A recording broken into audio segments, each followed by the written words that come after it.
मेरे प्यारे देशवासियों, नमस्कार। 2024 का ये पहला मन की बात का कार्यक्रम है। अमृतकाल में एक नई उमंग है, नई तरंग है। 2 दिन पहले हम सभी देशवासियों ने 75वां गणतंत्र दिवस बहुत धूमधाम से मनाया है। इस साल हमारे संविधान के भी 75 वर्ष हो रहे हैं और सुप्रीम कोर्ट के भी 75 वर्ष हो रहे हैं। हमारे लोकतंत्र के ये पर्व मदर ऑफ डेमोक्रेसी के रूप में भारत को और सशक्त बनाते हैं। भारत का संविधान इतने गहन मंथन के बाद बना है कि उसे जीवंत दस्तावेज कहा जाता है। इसी संविधान की मूल प्रति के 3रे अध्याय में भारत के नागरिकों के मूलभूत अधिकारों का वर्णन किया गया है और ये बहुत दिलचस्प है कि 3रे अध्याय के प्रारंभ में हमारे संविधान निर्माताओं ने भगवान राम, माता सीता और लक्ष्मण जी के चित्रों को स्थान दिया था। प्रभु राम का शासन हमारे संविधान निर्माताओं के लिए भी प्रेरणा का स्रोत था और इसलिए 22 जनवरी को अयोध्या में मैंने देव से देश की बात की थी, राम से राष्ट्र की बात की थी। साथियों, अयोध्या में प्राण प्रतिष्ठा के अवसर ने देश के करोड़ों लोगों को मानो एक सूत्र में बांध दिया है। सबकी भावना एक, सबकी भक्ति एक, सबकी बातों में राम, सबके हृदय में राम। देश के अनेकों लोगों ने इस दौरान राम भजन गाकर उन्हें श्री राम के चरणों में समर्पित किया। 22 जनवरी की शाम को पूरे देश ने राम ज्योति जलाई, दिवाली मनाई। इस दौरान देश ने सामूहिकता की शक्ति देखी, जो विकसित भारत के हमारे संकल्पों का भी बहुत बड़ा आधार है। मैंने देश के लोगों से आग्रह किया था कि मकर संक्रांति से 22 जनवरी तक स्वच्छता का अभियान चलाया जाए। मुझे अच्छा लगा कि लाखों लोगों ने श्रद्धाभाव से जुड़कर अपने क्षेत्र के धार्मिक स्थलों की साफ सफाई की। मुझे कितने ही लोगों ने इससे जुड़ी तस्वीरें भेजी हैं, वीडियो भेजे हैं। ये भावना रुकनी नहीं चाहिए, ये अभियान रुकना नहीं चाहिए। सामूहिकता की यही शक्ति हमारे देश को सफलता की नई ऊंचाई पर पहुंचाएगी। मेरे प्यारे देशवासियों, इस बार 26 जनवरी की परेड बहुत ही अद्भुत रही, लेकिन सबसे ज्यादा चर्चा परेड में विमेन पावर को देखकर हुई। जब कर्तव्य पथ पर केंद्रीय सुरक्षा बलों और दिल्ली पुलिस की महिला टुकड़ियों ने कदमताल शुरू किया तो सभी गर्व से भर उठे। महिला बैंड का मार देखकर, उनका जबरदस्त तालमेल देखकर देश विदेश में लोग झूम उठे। इस बार परेड में मार्च करने वाले 20 दस्तों में से 11 दस्ते महिलाओं के ही थे। हमने देखा कि जो झांकी निकली उसमें भी सभी महिला कलाकार ही थी। जो सांस्कृतिक कार्यक्रम हुए उसमें भी करीब 1,500 बेटियों ने हिस्सा लिया था। कई महिला कलाकार शंख, नादस्वरम और नागदा जैसे भारतीय संगीत वाद्य यंत्र बजा रही थी। डीआरडीओ ने जो झांकी निकाली, उसने भी सभी का ध्यान खींचा। उसमें दिखाया गया कि कैसे नारी शक्ति जल, थल, नभ, साइबर और स्पेस हर क्षेत्र में देश की सुरक्षा कर रही है। 21वीं सदी का भारत ऐसे ही विमेन लेड डेवलपमेंट के मंत्र के साथ आगे बढ़ रहा है। साथियों, आपने कुछ दिन पहले ही अर्जुन अवार्ड समारोह को भी देखा होगा। इसमें राष्ट्रपति भवन में देश के कई होनहार खिलाड़ियों और एथलीटों को सम्मानित किया गया है। यहाँ भी जिस एक बात ने लोगों का खूब ध्यान खींचा, वो थी अर्जुन पुरस्कार पाने वाली बेटियां और उनकी लाइफ जर्नीज। इस बार 13 विमेन एथलीट्स को अर्जुन अवार्ड से सम्मानित किया गया है। इन विमेन एथलीट्स ने अनेकों बड़े टूर्नामेंटों में हिस्सा लिया और भारत का परचम लहराया। शारीरिक चुनौतियां, आर्थिक चुनौतियां इन साहसी और टैलेंटेड खिलाड़ियों के आगे टिक नहीं पाई। बदलते हुए भारत में हर क्षेत्र में हमारी बेटियां, देश की महिलाएं कमाल करके दिखा रही है। एक और क्षेत्र है जहां महिलाओं ने अपना परचम लहराया है, वो है सेल्फ हेल्प ग्रुप। आज विमेन सेल्फ हेल्प ग्रुप्स की देश में संख्या भी बढ़ी है और उनके काम करने के दायरे का भी बहुत विस्तार हुआ है। वो दिन दूर नहीं जब आपको गांव-गांव में, खेतों में नमो ड्रोन दीदियां ड्रोन के माध्यम से खेती में मदद करती हुई दिखाई देगी। मुझे यूपी के बहराइच में स्थानीय चीजों के उपयोग से बायो फर्टिलाइजर और बायो पेस्टिसाइड तैयार करने वाली महिलाओं के बारे में पता चला। सेल्फ हेल्प ग्रुप से जुड़ी निबिया बेगमपुर गांव की महिलाएं गाय के गोबर, नीम की पत्तियां और कई तरह के औषधीय पौधों को मिलाकर बायो फर्टिलाइजर तैयार करती हैं। इसी तरह ये महिलाएं अदरक, लहसुन, प्याज और मिर्च का पेस्ट बनाकर ऑर्गेनिक पेस्टिसाइड भी तैयार करती हैं। इन महिलाओं ने मिलकर उन्नति जैविक इकाई नाम का एक संगठन बनाया है।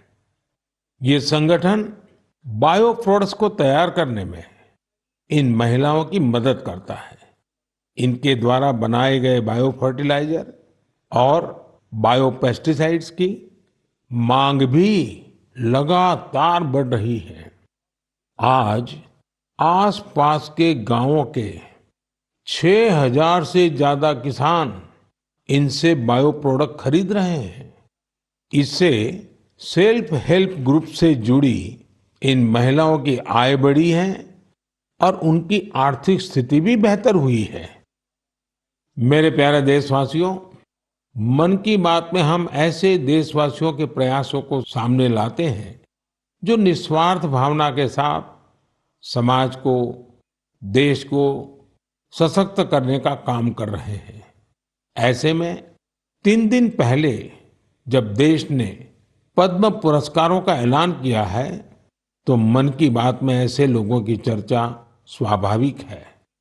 इस बार भी ऐसे अनेकों देशवासियों को पद्म सम्मान दिया गया है, जिन्होंने जमीन से जुड़कर समाज में बड़े-बड़े बदलाव लाने का काम किया है। इन इंस्पायरिंग लोगों की जीवन यात्रा के बारे में जानने को लेकर देश भर में बहुत उत्सुकता दिखी है। मीडिया की हेडलाइन से दूर, अखबारों के फ्रंट पेज से दूर, ये लोग बिना किसी लाइमलाइट के समाज सेवा में जुटे थे। हमें इन लोगों के बारे में पहले शायद ही कुछ देखने सुनने को मिला है। लेकिन अब मुझे खुशी है कि पद्म सम्मान घोषित होने के बाद ऐसे लोगों की हर तरफ चर्चा हो रही है। लोग उनके बारे में ज्यादा से ज्यादा जानने के लिए उत्सुक है। पद्म पुरस्कार पाने वाले ये अधिकतर लोग अपने अपने क्षेत्र में काफी अनूठे काम कर रहे हैं। जैसे कोई एम्बुलेंस सर्विस मुहैया करवा रहा है, तो कोई बेसहारों के लिए सिर पर छत का इंतजाम कर रहा है। कुछ ऐसे भी हैं जो हजारों पेड़ लगाकर प्रकृति संरक्षण के प्रयासों में जुटे हैं। एक ऐसे भी हैं जिन्होंने चावल की 650 से अधिक किस्मों के संरक्षण का काम किया है। एक ऐसे भी हैं जो ड्रग्स और शराब की लत की रोकथाम के लिए समाज में जागरूकता फैला रहे हैं।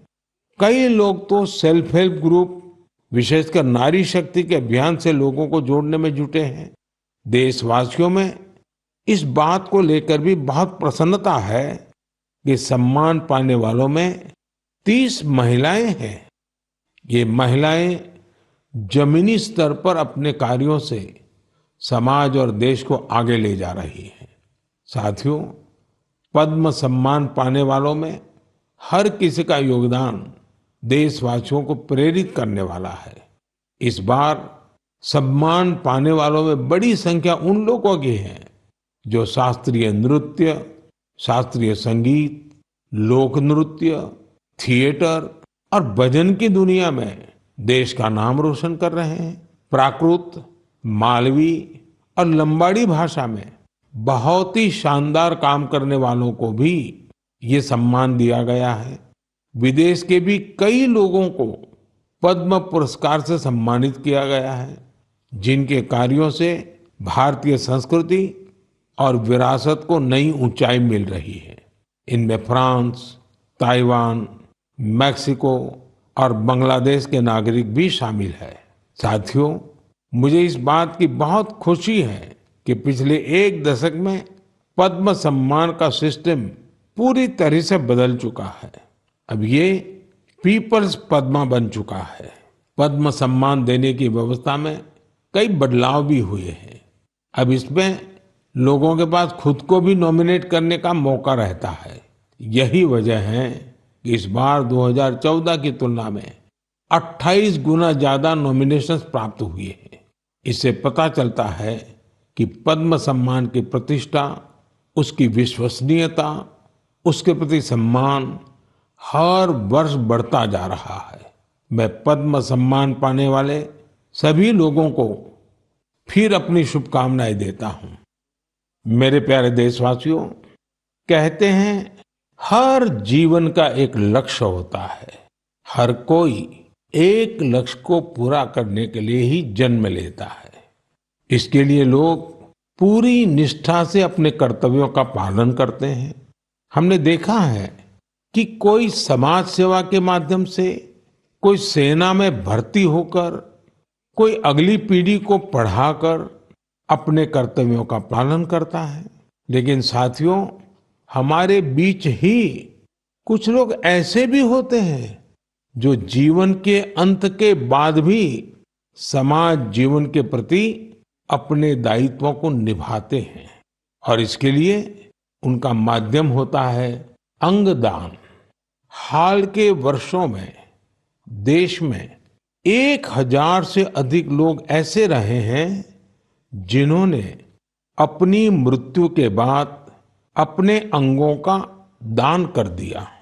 ये निर्णय आसान नहीं होता, लेकिन ये निर्णय कई जिंदगियों को बचाने वाला होता है।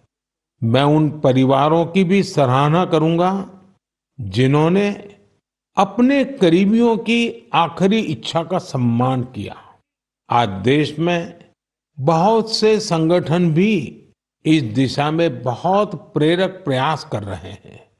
कुछ संगठन लोगों को अंगदान के लिए जागरूक कर रहे हैं। कुछ संस्थाएं अंगदान करने के इच्छुक लोगों का रजिस्ट्रेशन कराने में मदद कर रही हैं। ऐसे प्रयासों से देश में ऑर्गन डोनेशन के प्रति सकारात्मक माहौल बन रहा है और लोगों की जिंदगियां भी बच रही है। मेरे प्यारे देशवासियों, अब मैं आपसे भारत की एक ऐसी उपलब्धि साझा कर रहा हूं जिससे मरीजों का जीवन आसान बनेगा, उनकी परेशानी कुछ कम होगी। आप में से कई लोग होंगे जिन्हें इलाज के लिए आयुर्वेद, सिद्ध या यूनानी की चिकित्सा पद्धति से मदद मिलती है, लेकिन इनके मरीजों को तब समस्या होती है जब इसी पद्धति के किसी दूसरे डॉक्टर के पास जाते हैं। इन चिकित्सा पद्धतियों में बीमारी के नाम, इलाज और दवाइयों के लिए एक जैसी भाषा का इस्तेमाल नहीं होता है। हर चिकित्सक अपने तरीके से बीमारी का नाम और इलाज के तौर तरीके लिखता है। इससे दूसरे चिकित्सक के लिए समझ पाना कई बार बहुत मुश्किल हो जाता है। दशकों से चली आ रही इस समस्या का भी अब समाधान खोज लिया गया है। मुझे ये बताते हुए खुशी हो रही है कि आयुष मंत्रालय ने आयुर्वेद, सिद्ध और यूनानी चिकित्सा से जुड़े डेटा और शब्दावली का वर्गीकरण किया है। इसमें विश्व स्वास्थ्य संगठन ने भी मदद की है। दोनों के प्रयासों से आयुर्वेद, यूनानी और सिद्ध चिकित्सा में बीमारी और इलाज के जुड़ी शब्दावली की कोडिंग कर दी गई है। इस कोडिंग की मदद से अब सभी डॉक्टर प्रिस्क्रिप्शन या अपनी पर्ची पर एक जैसी भाषा लिखेंगे। इसका एक फायदा ये होगा कि अगर आप वो पर्ची लेकर दूसरे डॉक्टर के पास जाएंगे तो डॉक्टर को इसकी पूरी जानकारी उस पर्ची से ही मिल जाएगी। आपकी बीमारी, इलाज, कौन कौन सी दवाएं चली हैं, कब से इलाज चल रहा है, आपको किन चीजों से एलर्जी है, ये सब जानने में उस पर्ची से मदद मिलेगी। इसका एक और फायदा उन लोगों को होगा जो रिसर्च के काम से जुड़े हैं।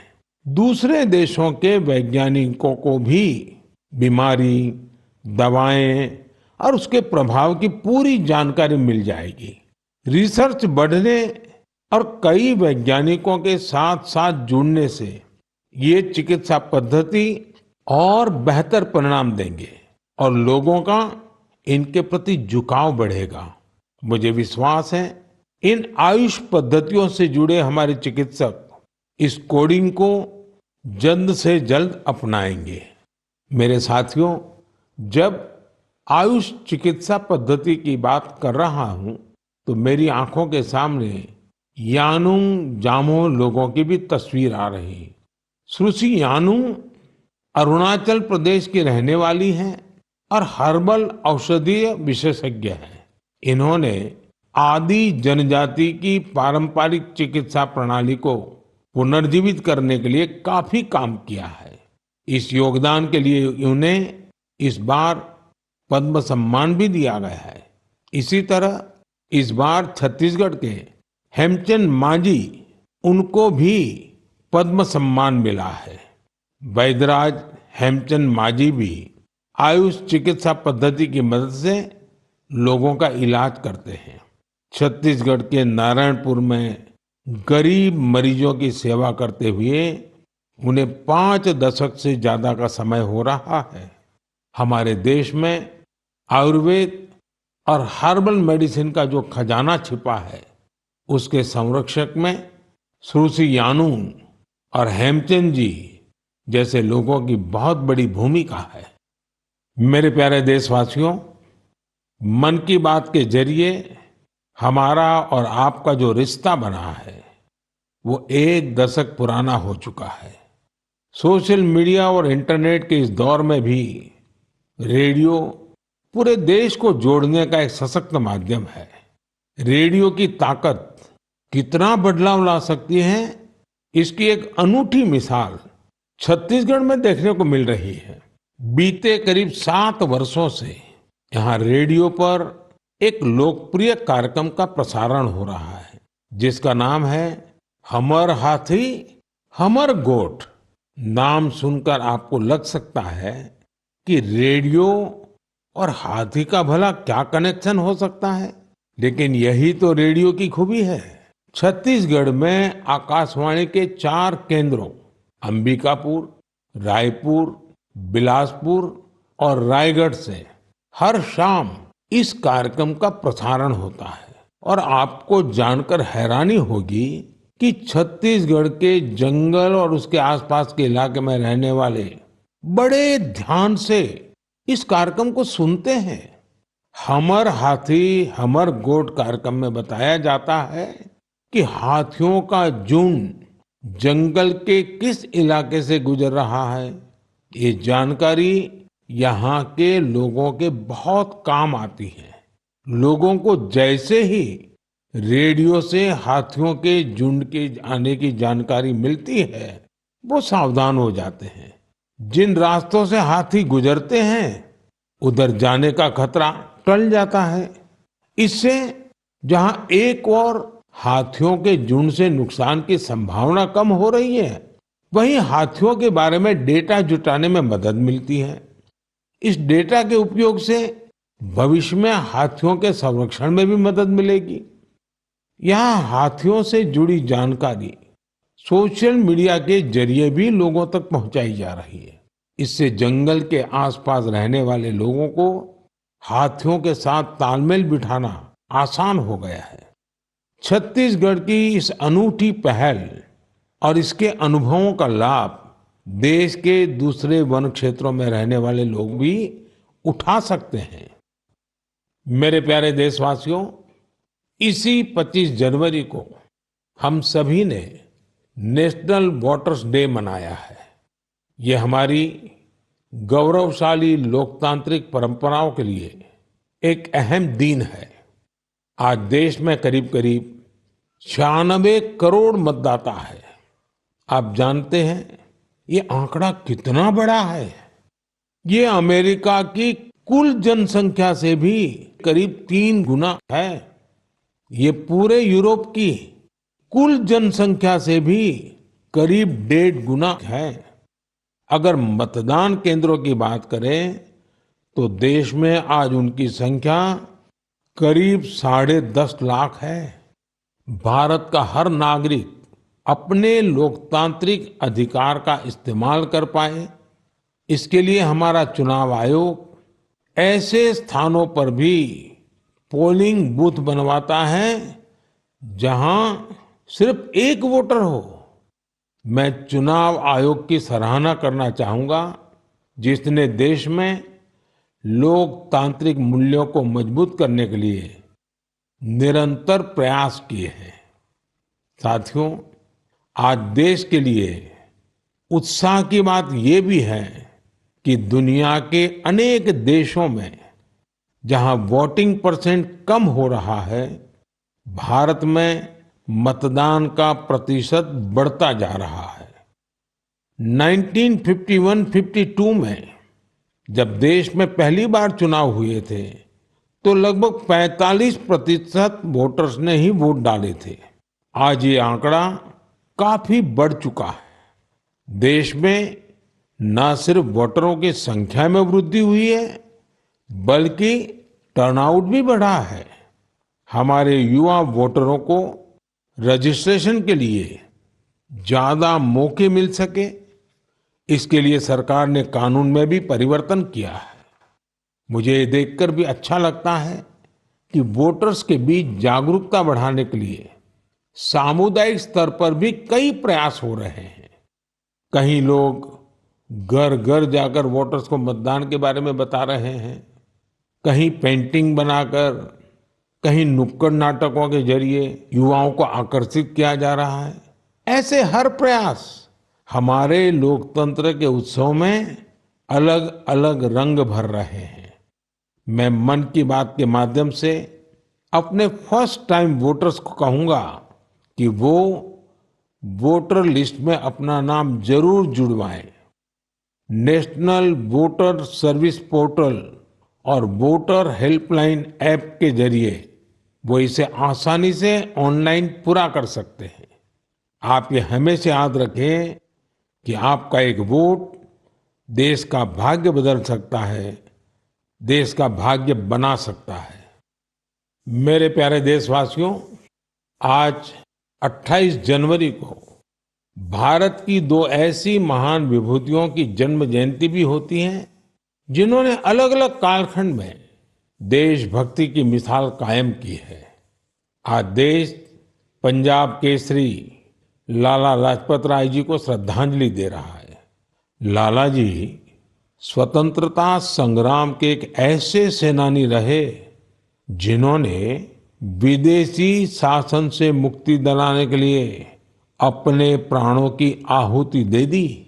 लाला जी के व्यक्तित्व को सिर्फ आजादी की लड़ाई तक सीमित नहीं किया जा सकता। वो बहुत दूरदर्शी थे। उन्होंने पंजाब नेशनल बैंक और कई अन्य संस्थाओं के निर्माण में अहम भूमिका निभाई थी। उनका उद्देश्य सिर्फ विदेशियों को देश से बाहर निकालना ही नहीं, बल्कि देश को आर्थिक मजबूती देने का विजन भी उनके चिंतन का अहम हिस्सा था। उनके विचारों और उनके बलिदान ने भगत सिंह को बहुत प्रभावित किया था। आज फील्ड मार्शल के.एम. करियप्पा जी को भी श्रद्धापूर्वक नमन करने का दिन है। उन्होंने इतिहास के महत्वपूर्ण दौर में हमारी सेना का नेतृत्व कर साहस और शौर्य की मिसाल कायम की थी। हमारी सेना को शक्तिशाली बनाने में उनका महत्वपूर्ण योगदान है। मेरे प्यारे देशवासियों, आज खेलों की दुनिया में भी भारत नित नई ऊंचाइयों को छू रहा है। स्पोर्ट्स की दुनिया में आगे बढ़ने के लिए जरूरी है कि खिलाड़ियों को ज्यादा से ज्यादा खेलने का मौका मिले और देश में भली भांति के स्पोर्ट्स टूर्नामेंट भी आयोजित हो। इसी सोच के साथ आज भारत में नए नए स्पोर्ट्स टूर्नामेंट्स आयोजित किए जा रहे हैं। कुछ दिन पहले ही चेन्नई में खेलो इंडिया यूथ गेम्स का उद्घाटन किया। इसमें देश के 5,000 से ज्यादा एथलीट्स हिस्सा ले रहे हैं। मुझे खुशी है कि आज भारत में लगातार ऐसे नए प्लेटफॉर्म तैयार हो रहे हैं जिनमें खिलाड़ियों को अपना सामर्थ्य दिखाने का मौका मिल रहा है। ऐसा ही एक प्लेटफॉर्म बना है बीच गेम्स का, जो दीव के अंदर उसका आयोजन हुआ था। आप जानते ही हो, दीव केंद्र शासित प्रदेश है, सोमनाथ के बिल्कुल पास है। इस साल की शुरुआत में ही दीव में इन बीच गेम्स का आयोजन किया गया। ये भारत का पहला मल्टी स्पोर्ट्स बीच गेम्स था। इनमें tug of war, sea swimming, pencak silat, Mallakhamb, beach volleyball, beach kabaddi, beach soccer और बीच बॉक्सिंग जैसे कंपटीशन हुए। इनमें हर प्रतियोगी को अपनी प्रतिभा दिखाने का भरपूर मौका मिला और आपको जानकर हैरानी होगी कि इस टूर्नामेंट में ऐसे राज्यों से भी बहुत से खिलाड़ी आए जिनका दूर दूर तक समंदर से कोई नाता नहीं है। इस टूर्नामेंट में सबसे ज्यादा मेडल भी मध्य प्रदेश ने जीते, जहां कोई सी बीच नहीं है। खेलों के प्रति यही टेम्परामेंट किसी भी देश को स्पोर्ट्स की दुनिया का सरताज बनाता है। मेरे प्यारे देशवासियों, मन की बात में इस बार मेरे साथ इतना ही। फरवरी में आपसे फिर एक बार बात होगी।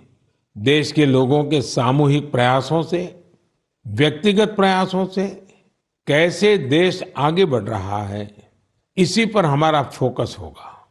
साथियों, कल 29 तारीख को सुबह 11 बजे हम परीक्षा पे चर्चा भी करेंगे।